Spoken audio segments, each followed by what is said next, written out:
We want to take you back to where this all began, and it started with this crack in the Old Bay Bridge in a piece called an I-bar. We'll show you full screen a shot from Sky 4, and this is the I-bar we're talking about. The crack itself actually was right up here. So here's how they fixed it the first time. They put a piece of metal called a saddle up there and another piece that matched it down here. Then they put two other pieces of metal on either end and squeezed them together with 4 steel rods. Well, one of those rods is what broke.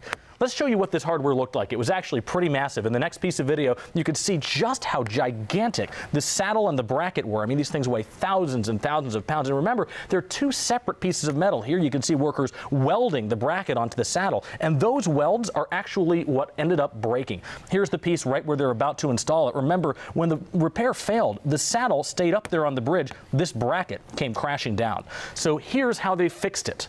What they've done is they've actually left the same basic structure in place, a saddle here, and those 2 brackets on either side of it. The difference is now they're welding the brackets onto the saddles much more vigorously, so they actually basically become one piece of metal. The other thing they do is when they tie them together with those metal rods, they're putting anti-vibration devices here, here, and one down here. And then they're also putting these sleeves on top of the rods to keep all of the metal parts from clanging against each other. We'll show you what the finished product looked like in our last piece of video from Sky 4. Here is the lower saddle, and you can see this is an anti-vibration device.